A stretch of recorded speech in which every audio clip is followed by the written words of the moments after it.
केंद्रीय ग्रामीण विकास और पंचायती राज मंत्री गिरिराज सिंह ने सोमवार 19 फरवरी को मुजफ्फरपुर में अनाथों के नाथ बाबा गरीबनाथ के दरबार में रुद्राभिषेक पूजन किया। बाबा गरीबनाथ के दरबार में विशेष अनुष्ठान की खबर पटना से दिल्ली तक वायरल हो रही है। राजनीतिक पंडित और पटना दिल्ली के पत्रकार मुजफ्फरपुर के भाजपा नेताओं और यहाँ के पत्रकारों को बार बार फोन कर रहे हैं और वे जानने की कोशिश कर रहे हैं कि रुद्राभिषेक पूजन के दौरान गिरिराज सिंह के साथ मंदिर में कौन कौन भाजपा नेता उपस्थित थे, सर्किट हाउस में गिरिराज सिंह की अगवानी किसने की, सर्किट हाउस में गिरिराज सिंह से मिलने कौन कौन नेता आए। ऐसा नहीं है कि गिरिराज सिंह पहली बार आए हैं। गिरिराज सिंह बराबर मुजफ्फरपुर आते रहे हैं। वे व्यक्तिगत बुलावे पर छोटे छोटे कार्यक्रमों में भी मुजफ्फरपुर चले आते हैं, लेकिन आज तक कभी भी उनके मुजफ्फरपुर आगमन की खबर इस तरह से वायरल नहीं हुई थी, चर्चा का विषय नहीं बना था। राजनीतिक पंडित और पत्रकार यह जानने की कोशिश कर रहे हैं कि गिरिराज सिंह ने ये जो विशेष अनुष्ठान कराया है, यह ग्रह निवारण अनुष्ठान है, यह सिर्फ किसी ग्रह के निवारण का अनुष्ठान है, या मुजफ्फरपुर में उनका ये भूमि पूजन अनुष्ठान है। बिहार की राजनीति में गिरिराज सिंह एक ऐसे नेता हैं जिनका अपना कोई घर नहीं है। वे खानाबदोश नेता हैं और बार बार अपना घर बदलते रहे हैं। कहने का अभिप्राय यह है कि गिरिराज सिंह बार बार अपना चुनाव क्षेत्र बदलते रहते हैं। आपको याद होगा कि 2014 में गिरिराज सिंह नवादा संसदीय क्षेत्र से भाजपा सांसद निर्वाचित हुए थे और 2019 में वे बेगूसराय से चुनाव लड़ने आए और सांसद निर्वाचित हुए। आज जब गिरिराज सिंह ने मुजफ्फरपुर में बाबा गरीबनाथ के दरबार में रुद्राभिषेक किया तो चारों ओर से पूछा जाने लगा कि क्या मुजफ्फरपुर में नामांकन दाखिल करने से पहले का यह विशेष पूजन है। आप सोच रहे होंगे कि मुजफ्फरपुर में तो भाजपा सांसद हैं, तो क्या भाजपा सांसद का टिकट काटकर यहां से केंद्रीय मंत्री गिरिराज सिंह को प्रत्याशी बनाया जाएगा। दरअसल मुजफ्फरपुर से पटना दिल्ली तक यह अफवाह फैलाई जा चुकी है। मुजफ्फरपुर संसदीय क्षेत्र तो मल्लाह बहुल संसदीय क्षेत्र है, जबकि सच्चाई यह है कि मुजफ्फरपुर संसदीय क्षेत्र में मल्लाह से काफी अधिक यादव वोटर हैं, मल्लाह से काफी अधिक मुस्लिम वोटर हैं, मल्लाह से काफी अधिक वैश्य वोटर हैं और मुजफ्फरपुर संसदीय क्षेत्र में सबसे अधिक भूमिहार वोटर हैं। मुजफ्फरपुर संसदीय क्षेत्र में मल्लाह से अधिक अनुसूचित जाति के वोटर हैं। लेकिन एक सोची समझी रणनीति के तहत ये नैरेटिव बना दिया गया है कि मुजफ्फरपुर संसदीय क्षेत्र मल्लाह बहुल है, तो भूमिहार जाति के गिरिराज सिंह को मुजफ्फरपुर से प्रत्याशी कैसे बनाया जा सकता है। मैं जानता हूं कि इस तरह के अनेक प्रश्न आपके मन में उठ रहे होंगे। आप मेरे साथ अंत तक बने रहिए, मैं आपके सारे सवालों का जवाब दूंगा। और आज जो गिरिराज सिंह ने गरीबनाथ के दरबार में विशेष रुद्राभिषेक पूजन किया है, इसकी वजह क्या हो सकती है, इसकी पृष्ठभूमि क्या हो सकती है और क्यों यह रुद्राभिषेक पटना से दिल्ली तक सुर्खियां बटोर रहा है, इन सारी बातों की जानकारी दूंगा। नमस्कार, मैं हूं विवेश त्रिवेदी और आप देखना शुरू कर चुके हैं जनता चौक लाइव। आगे बढ़ने से पहले आपसे आग्रह है कि आप स्क्रीन पर बटन दबाकर मेरे इस वीडियो को लाइक कीजिए, मेरे चैनल जनता चौक लाइव को आप सब्सक्राइब कीजिए। बटन दबाने से आपका कोई पैसा नहीं खर्च हो रहा है, हमारा उत्साहवर्धन होता है और YouTube की यही प्रक्रिया है, किसी चैनल को, किसी वीडियो को वायरल करने के लिए, उसे लोकप्रिय बनाने के लिए आप अधिक से अधिक सब्सक्राइब करें और जहां तक संभव हो सके इसे शेयर कीजिए, ताकि मेरी खबर उन दर्शकों तक पहुंच पाए जो अब तक मेरी खबर नहीं देख पा रहे हैं। पहले आप खुद देख लीजिए कि मुजफ्फरपुर में बाबा गरीबनाथ मंदिर में केंद्रीय ग्रामीण विकास और पंचायती राज मंत्री गिरिराज सिंह ने किस तरह से रुद्राभिषेक पूजन किया। रुद्राभिषेक पूजन के दौरान उनके साथ कैसे भाजपा नेता भक्ति में लीन दिखाई दे रहे हैं, आप खुद देखिए।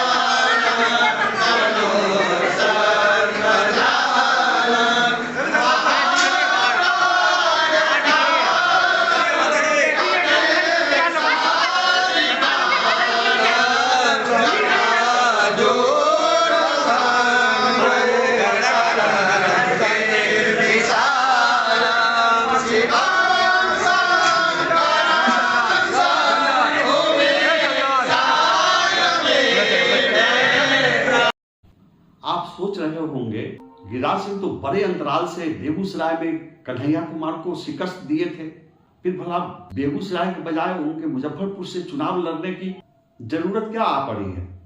दरअसल पटना से दिल्ली तक सियासी फिजाओं में जो खबरें तैर रही हैं, अटकलबाजियां चल रही है, उसके मुताबिक केंद्रीय मंत्री गिरिराज सिंह का बेगूसराय संसदीय क्षेत्र से टिकट कट सकता है। यह बात जनता दल यू के लोग, राजद के लोग या कांग्रेस के लोग नहीं फैला रहे हैं। इस खबर को भारतीय जनता पार्टी के केंद्रीय नेता, राज्य के नेता, बेगूसराय के नेता, मुजफ्फरपुर के नेता, जिनसे आप बात कीजिए, उन्हीं की जुबान पर है कि गिरिराज दा का टिकट इस बार कटने जा रहा है। और यही वजह है कि सवाल उठ रहा है कि क्या गिरिराज सिंह कोई नई जमीन तलाश रहे हैं। आखिर बेगूसराय में ऐसी क्या परिस्थितियां पैदा हो गई हैं जिनकी वजह से उनके टिकट कटने की चर्चा जोर पकड़ रही है। इस पर आने से पहले मैं आपको यह बता दूं कि मुजफ्फरपुर जिले में 2 संसदीय क्षेत्र हैं, एक मुजफ्फरपुर संसदीय क्षेत्र और एक वैशाली संसदीय क्षेत्र। इस बार काफी चर्चा है कि भारतीय जनता पार्टी वैशाली संसदीय क्षेत्र से भी अपना प्रत्याशी खड़ा करना चाहती है।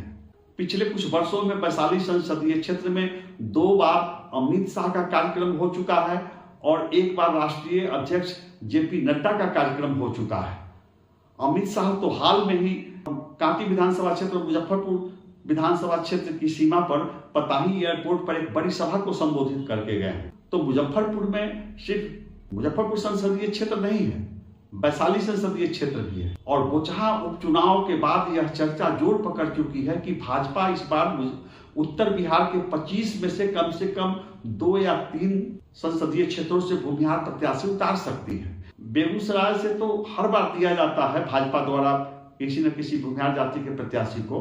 पहले कटिहार से दिया जाता था, निखिल चौधरी सांसद होते थे, लेकिन अब उन्हें प्रत्याशी नहीं बनाया जा रहा है। जो परिस्थितियां वैशाली संसदीय क्षेत्र में है, जो परिस्थितियां महाराजगंज संसदीय क्षेत्र में हैं, उन्हें देखते हुए और जो परिस्थितियां मुजफ्फरपुर के बोचहा विधानसभा उपचुनाव में पैदा हो गई थी, उसके बाद माना जा रहा है कि भाजपा नेतृत्व मुजफ्फरपुर जिले के वैशाली संसदीय क्षेत्र में या महाराजगंज संसदीय क्षेत्र में एक भूमिहार प्रत्याशी को आजमा सकता है। यही वजह है कि जब गिरिराज सिंह मुजफ्फरपुर में रुद्राभिषेक अनुष्ठान कराने आते हैं तो उनका यह अनुष्ठान राजनीतिक सुर्खियां बटोरने लगता है। अब आप मेरे साथ बेगूसराय चलिए। दरअसल बेगूसराय में कई कद्दावर भाजपा नेता गिरिराज सिंह से दूर बताए जा रहे हैं, गिरिराज सिंह से असंतुष्ट बताए जा रहे हैं, गिरिराज सिंह से नाराज बताए जा रहे हैं। बेगूसराय के भाजपा विधायक कुंदन कुमार हैं। कुंदन कुमार को छोड़कर बेगूसराय के अधिकांश बड़े भाजपा नेता गिरिराज सिंह से नाराज बताए जा रहे हैं और असंतुष्ट बताए जा रहे हैं। बेगूसराय के 3 पूर्व जिला भाजपा अध्यक्ष केंद्रीय मंत्री गिरिराज सिंह से खफा बताए जाते हैं। बेगूसराय के कद्दावर भाजपा नेता और पूर्व जिला अध्यक्ष राम लखन सिंह गिरिराज सिंह को पसंद नहीं करते हैं। बेगूसराय में पूर्व में बारी बारी से 2 संजय जिला भाजपा के अध्यक्ष बने। आज की तारीख में वे दोनों संजय गिरिराज सिंह से असंतुष्ट बताए जाते हैं। एक जिला अध्यक्ष संजय थे जिन्होंने लोकसभा चुनाव 2019 में बेगूसराय संसदीय क्षेत्र में गिरिराज सिंह की मदद की थी। 2020 के विधानसभा चुनाव में वही संजय चाहते थे कि बेगूसराय विधानसभा क्षेत्र से उन्हें प्रत्याशी बनाया जाए, लेकिन उन्हें प्रत्याशी बनाना गिरिराज सिंह के हाथ में नहीं था। उपेंद्र प्रसाद सिंह के लड़के कुंदन कुमार को भाजपा प्रत्याशी बनाया गया। और हाँ, यह सही है कि कुंदन कुमार की जीत सुनिश्चित करने में, कुंदन कुमार की मदद में केंद्रीय मंत्री गिरिराज सिंह ने कोई कोताही नहीं की।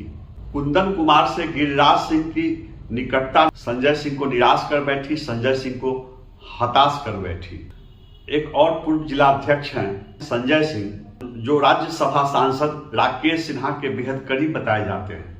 ये राकेश सिन्हा के भरोसेमंद हैं और इस बार कहा जा रहा है कि राकेश सिन्हा को गिरिराज सिंह के जगह पर बेगूसराय संसदीय क्षेत्र से प्रत्याशी बनाया जा सकता है। यही वजह है कि बेगूसराय के 2 पूर्व जिला अध्यक्ष दोनों संजय गिरिराज सिंह से कटे कटे चल रहे हैं। भाजपा के पूर्व राष्ट्रीय मंत्री और बिहार विधान परिषद में पूर्व उप सचेतक रजनीश कुमार, गिरिराज सिंह से रजनीश कुमार की नाराजगी छिपी हुई नहीं है। पटना से लेकर दिल्ली तक भाजपा नेताओं को पता है कि रजनीश कुमार गिरिराज सिंह से खार खाए हुए हैं 2022 के विधान परिषद चुनाव में जब बेगूसराय खगड़िया स्थानीय निकाय क्षेत्र से रजनीश कुमार भाजपा प्रत्याशी थे तो वहां से कांग्रेस के राजीव कुमार की जीत हो गई। आरोप यह भी लगा कि गिरिराज सिंह के कुछ समर्थकों ने उनकी मदद नहीं की। आरोप यह भी लगा कि गिरिराज सिंह ने उनकी मदद नहीं की। लेकिन स्वतंत्र समीक्षकों का कहना है कि गिरिराज सिंह ने न तो रजनीश कुमार की मदद की और न ही रजनीश कुमार का विरोध किया, न ही रजनीश कुमार के खिलाफ कोई साजिश रची। दरअसल प्रदेश भाजपा में जो पहले चंडाल चौकड़ी होती थी उसके रजनीश कुमार बहुत ही भरोसेमंद हुआ करते थे और रजनीश कुमार बेगूसराय संसदीय क्षेत्र से चुनाव लड़ना चाहते थे। 2019 के लोकसभा चुनाव में रजनीश कुमार बेगूसराय संसदीय क्षेत्र से टिकट के प्रबल दावेदार थे। आपको याद होगा कि 2014 के लोकसभा चुनाव में गिरिराज सिंह नवादा से जीत कर गए थे, लेकिन 19 के लोकसभा चुनाव में गिरिराज सिंह को बेगूसराय से प्रत्याशी बनाया गया और जब गिरिराज सिंह को बेगूसराय से भाजपा प्रत्याशी बनाया गया तो रजनीश कुमार की नाराजगी, उनका असंतोष खुलकर सामने आ गया। प्रत्यक्ष रूप से रजनीश कुमार ने गिरिराज सिंह को चुनौती भी दे दी, झिड़की दे दी, नसीहत दे दी। रजनीश कुमार ने ट्विटर पर ट्वीट किया कि अपनी माया को समेटिए, नौटंकी बंद कीजिए और चुनाव की तैयारी में लग जाइए। कहा तो यह भी जाता है कि चुनाव अभियान के दौरान गिरिराज सिंह के चुनावी मंच पर आने में भी रजनीश कुमार आनाकानी करते थे। तो क्या सिर्फ रजनीश कुमार वजह है और इसलिए गिरिराज सिंह मुजफ्फरपुर आना चाहते हैं? ऐसा नहीं है।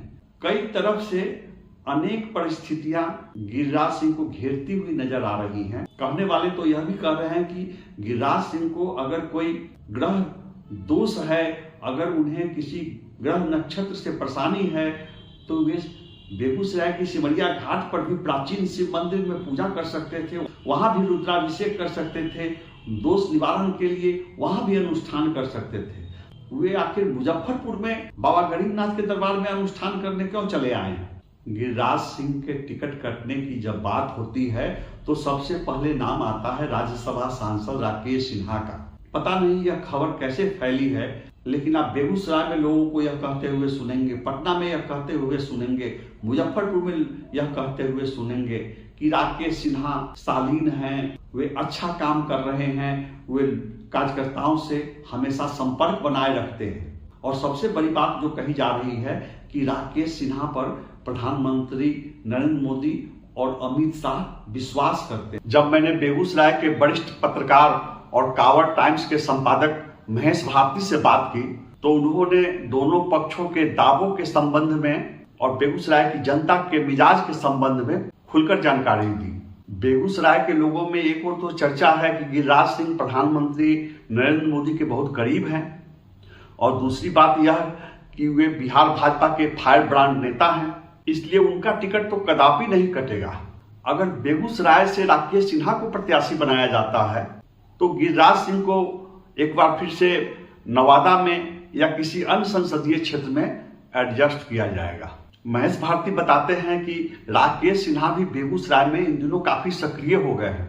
सरस्वती पूजा के अवसर पर राकेश सिन्हा कम से कम 2 दर्जन पूजा पंडालों में गए और अपने बात व्यवहार से लोगों को सम्मोहित करने की कोशिश करते रहे। राकेश सिन्हा अपने समर्थकों के बीच यह भी कहते हुए सुने जा रहे हैं कि इस बार लोकसभा चुनाव में वही भाजपा प्रत्याशी बनकर आ रहे हैं। बेगूसराय से दूसरे संभावित प्रत्याशी हैं तेज तर्रार आईपीएस अधिकारी विकास वैभव। हालांकि वे अभी भी भारतीय पुलिस सेवा में हैं, लेकिन सरकारी नौकरी करते हुए भी वे जन सेवा के कार्यों में लगे रहते हैं और उनकी साफ सुथरी छवि उन्हें माइलेज दे रही है। लेकिन उनके करीबी लोगों का कहना है कि विकास वैभव जब तक भाजपा नेतृत्व बुलाकर उन्हें टिकट नहीं देगा, वे अपनी मर्जी से नौकरी से इस्तीफा देकर टिकट लेने के लिए दबाव बनाने नहीं चाहेंगे।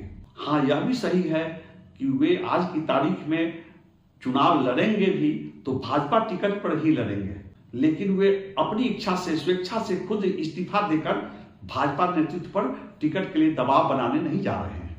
तो नंबर 1 में नाम आ रहा है राकेश सिन्हा का, नंबर 2 में नाम आ रहा है आईपीएस अधिकारी विकास वैभव का। लेकिन आप फिर से लौट कर चलिए 2022 के विधान परिषद चुनाव की ओर। जी हाँ, चुनाव में करारी हार के बाद रजनीश कुमार के करीबी लोगों ने यह भी कहा था कि भाजपा प्रत्याशी के साथ भीतरघात हुआ है। कहने का अभिप्राय कि भाजपा के नेताओं ने उनकी ठीक से मदद नहीं की है।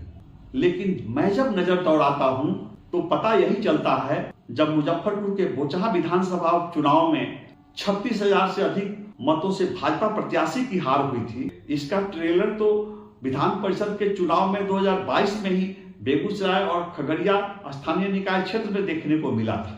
भाजपा के सारे दिग्गज कैंप कर रहे थे बेगूसराय में। Deputy CM Renu Devi camp कर रही थी।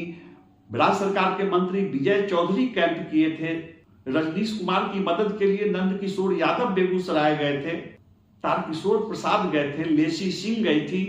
पूर्व केंद्रीय मंत्री सैयद शाहनवाज हुसैन गए थे बेगूसराय। इन नेताओं ने कहीं रजनीश कुमार के पक्ष में सभा को संबोधित किया और कहीं जनसंपर्क अभियान चलाया। इतने सारे हेवीवेट नेताओं के अभियान, प्रयास, जनसंपर्क के बावजूद जब रजनीश कुमार की हार हो गई तो इसमें सिर्फ भीतरघात ही कारण नहीं था। कहा जाता है कि कहीं न कहीं रजनीश कुमार की जो एरोगेंट वाली छवि है वह भी उनके रास्ते की बाधक बनी। बेगूसराय के किसी भाजपा कार्यकर्ताओं से आप पूछ सकते हैं तो पता चलेगा कि एनडीए के कई विधायकों से उनकी नहीं छनती थी, उनके रिश्ते सामान्य नहीं थे। और विधान परिषद चुनाव के दौरान ही एक तस्वीर वायरल हुई थी। उस तस्वीर में जनता दल यू के विधायक संजीव कुमार कांग्रेस प्रत्याशी राजीव कुमार के साथ दिखे थे। उस तस्वीर में बेगूसराय के भाजपा विधायक कुंदन कुमार दिखे थे राजीव कुमार के साथ। उस तस्वीर में भाजपा विधायक सुरेंद्र मेहता दिखे थे कांग्रेस प्रत्याशी राजीव कुमार के साथ। उस तस्वीर में जेडीयू के विधायक राजकुमार दिखे थे कांग्रेस प्रत्याशी राजीव कुमार के साथ। और जो परिणाम हुआ वो आप सब जानते हैं। एक बात और गौर करने की है, जब बेगूसराय में एमएलसी के चुनाव में रजनीश कुमार की हार हुई तो बेगूसराय से पटना तक कहा गया कि यह सुशील कुमार मोदी के युग का अंत है। रजनीश कुमार की हार को सुशील मोदी से क्यों जोड़ा गया और रजनीश कुमार की हार के लिए प्रत्यक्ष या परोक्ष रूप से गिरिराज सिंह को क्यों दोषी ठहराया गया, इन दोनों सवालों के तह में जब आप जाएंगे तो आपको बेगूसराय की भाजपा की राजनीति में जो गुटबाजी है, जो परस्पर अविश्वास है, वो सारी बातें आपको समझ में आ जाएंगी। यही वजह है कि जब केंद्रीय मंत्री गिरिराज सिंह मुजफ्फरपुर में बाबा गरीबनाथ के दरबार में रुद्राभिषेक करने आते हैं तो चर्चा चलती है कि क्या बेगूसराय में उनका टिकट कट रहा है। यह संभव है, इस बात की प्रबल संभावना है कि बेगूसराय संसदीय सीट पर इस बार लोकसभा चुनाव 2019 के दोनों प्रमुख लड़ाके नजर नहीं आएंगे। अब तक की खबरों के मुताबिक कांग्रेस नेता कन्हैया कुमार दिल्ली में भाजपा सांसद मनोज तिवारी के खिलाफ प्रत्याशी होंगे। मनोज तिवारी और कन्हैया कुमार की भिड़ंत दिल्ली में होगी। और गिरिराज सिंह अगर मुजफ्फरपुर जिले में प्रत्याशी बनाए जाते हैं या प्रत्याशी नहीं बनाए जाते हैं, उस स्थिति में गिरिराज सिंह भी बेगूसराय संसदीय सीट पर प्रत्याशी नहीं होंगे। ऐसा नहीं है कि बेगूसराय में गिरिराज सिंह के चाहने वाले नहीं हैं। जिस तरह से एक बार फिर से पूरे देश में हवा का रुख नरेंद्र मोदी के पक्ष में दिख रहा है, गिरिराज सिंह तो क्या, किसी साधारण भाजपा कार्यकर्ता को भी अगर वहां प्रत्याशी बना दिया जाएगा तो उनकी जीत पक्की रहेगी। आज भी बेगूसराय के हर विधानसभा क्षेत्र में, हर प्रखंड में गिरिराज सिंह के चाहने वालों की कमी नहीं है। अधिवक्ता अमरेंद्र अमर उनके सांसद प्रतिनिधि हैं। कभी बेगूसराय जिला भाजपा के महामंत्री हुआ करते थे। जब गिरिराज सिंह के समर्थकों के सामने कहा जाता है कि गिरिराज सिंह ने विधान परिषद चुनाव में रजनीश कुमार की मदद नहीं की, तो सवाल पूछा जाता है कि क्यों मदद करेंगे। रजनीश कुमार ने लोकसभा चुनाव 2019 में गिरिराज सिंह के खिलाफ कोई कसर छोड़ी थी। सवाल यह भी पूछा जाता है कि क्या 2019 के लोकसभा चुनाव में रजनीश कुमार ने गिरिराज सिंह की मदद की थी। और फिर एक बात दोहराई जाती है कि हमने मदद नहीं किया तो विरोध भी नहीं किया। हालांकि खुद गिरिराज सिंह रजनीश कुमार के खिलाफ कुछ भी बोलने से परहेज करते रहे हैं। गिरिराज सिंह पूरे देश में मंत्री हैं, बेगूसराय के सांसद हैं, लेकिन गिरिराज सिंह को मुजफ्फरपुर में भाजपा कार्यकर्ता गिरिराज दा कहते हैं। और आपको बताऊं कि लंबे समय से, पिछले कई वर्षों से गिरिराज सिंह के समर्थक यहाँ गिरिराज सिंह फैंस क्लब चला रहे हैं। इसमें देवांशु किशोर हैं, इसमें अधिवक्ता राजीव कुमार हैं और हर प्रखंड में गिरिराज सिंह फैंस क्लब के कार्यकर्ताओं, कमेटी के पदाधिकारियों की लंबी टीम है। हर साल मुजफ्फरपुर में गिरिराज सिंह का जन्मदिन मनाया जाता है और उनके जन्मदिन के मौके पर देवांशु किशोर के नेतृत्व में, राजीव कुमार के नेतृत्व में मुजफ्फरपुर में रक्तदान शिविर आयोजित किया जाता है। आज जब गिरिराज सिंह मुजफ्फरपुर में रुद्राभिषेक पूजन करने आए तो उनके साथ उनके पुराने विश्वास पात्र पूर्व जिला महामंत्री रंजन साहू नजर आए। लगातार नगर निगम का चुनाव जीतते आ रहे केपी पप्पू नजर आए। प्रदेश भाजपा के सह मीडिया प्रभारी प्रभात कुमार नजर आए। जब तक बाबा गरीबनाथ मंदिर में रुद्राभिषेक पूजन चलते रहा तब तक बाहर भाजपा कार्यकर्ताओं की भीड़ लगी रही और सर्किट हाउस में भी गिरिराज सिंह ने राज्य के पूर्व मंत्री सुरेश शर्मा को बुलाया और उनसे आत्मीय मुलाकात की। तो पूछा जा रहा है कि क्या गिरिराज सिंह मुजफ्फरपुर जिले में अपनी संभावनाएं तलाश रहे हैं, अपने लिए भरोसेमंद सहयोगी ढूंढ रहे हैं। जनता चौक लाइव के दर्शक मुझसे जानना चाहेंगे कि क्या वास्तव में गिरिराज सिंह को मुजफ्फरपुर संसदीय क्षेत्र से प्रत्याशी बनाया जा सकता है। मेरा अनुभव बताता है, मेरा तजुर्बा बताता है कि मुजफ्फरपुर संसदीय क्षेत्र से गिरिराज सिंह को कदापि प्रत्याशी नहीं बनाया जाएगा। वैशाली संसदीय क्षेत्र के लिए गिरिराज सिंह या किसी भी भूमिहार प्रत्याशी के नाम पर विचार हो सकता है। और आपको मालूम है कि वैशाली संसदीय क्षेत्र पर पूर्व मंत्री अजीत कुमार की नजर है, पूर्व मंत्री सुरेश शर्मा की नजर है, हाल में भाजपा से लोजपा में शामिल हो चुकी विनीता विजय की नजर है। जहां तक मुजफ्फरपुर संसदीय क्षेत्र का सवाल है, इस बात की प्रबल संभावना है कि जिस तरह से खराब प्रदर्शन की वजह से बेगूसराय में गिरिराज सिंह का टिकट कटने का खतरा है, उसी तरह से मुजफ्फरपुर में खराब प्रदर्शन की वजह से अजय निषाद का टिकट कटने की प्रबल संभावना है। अगर अजय निषाद का टिकट कटता है तो उनकी जगह पर मशहूर डॉक्टर राजभूषण चौधरी निषाद को प्रत्याशी बनाया जाएगा। पिछले 8-9 महीने से डॉक्टर राजभूषण चौधरी निषाद मुजफ्फरपुर संसदीय क्षेत्र के गांव-गांव में सघन रूप से जनसंपर्क अभियान चला रहे हैं। मैं एक बात साफ कर देता हूं कि सोमवार को मुजफ्फरपुर सर्किट हाउस से लेकर बाबा गरीबनाथ के मंदिर तक गिरिराज सिंह के आसपास वैशाली संसदीय क्षेत्र के कोई कद्दावर भाजपा नेता नहीं दिखाई दिए। सवाल यह उठता है कि क्या पूर्व मंत्री सुरेश शर्मा अपने अरमानों का गला घोंटकर मुजफ्फरपुर में, वैशाली में गिरिराज सिंह की मदद करेंगे। एक और फायर ब्रांड नेता भाजपा में शामिल हुए हैं। मैं पूर्व मंत्री अजीत कुमार की बात कर रहा हूं, जो 3 बार कांटी विधानसभा क्षेत्र का प्रतिनिधित्व कर चुके हैं। तो क्या अजीत कुमार दूसरे जगह के किसी प्रत्याशी की मदद करेंगे वैशाली संसदीय क्षेत्र में? मेरा दर्शकों से आग्रह है कि मेरे इन दोनों सवालों का जवाब आप कमेंट बॉक्स में जरूर दें। कमेंट बॉक्स में आप जो जवाब देंगे उससे मुझे जनता का मिजाज समझ में आएगा, जनता की पसंद समझ में आएगी। आपसे निवेदन है कि आप जनता चौक लाइव के कार्यक्रमों पर नजर रखिए। मैं आपके लिए राजनीतिक घटनाक्रम पर आधारित रोचक खबरें लेकर आता रहूंगा और मैं जल्द ही आपको बताऊंगा कि वास्तव में गिरिराज सिंह यहाँ ग्रह दोष निवारण के लिए रुद्राभिषेक करने आए थे या वे नए घर की तलाश में भूमि पूजन करने आए थे। मेरा ख्याल है कि अगले 15 से 20 दिनों में सारी तस्वीर स्पष्ट हो जाएगी। तब तक आप इस वीडियो को इतना शेयर कीजिए कि बेगूसराय से पटना तक, मुजफ्फरपुर से दिल्ली तक हमारे सारे दर्शकों को उनके सवालों का जवाब मिल जाए और मेरी यह खबर उनकी जिज्ञासा को शांत करे। नमस्कार।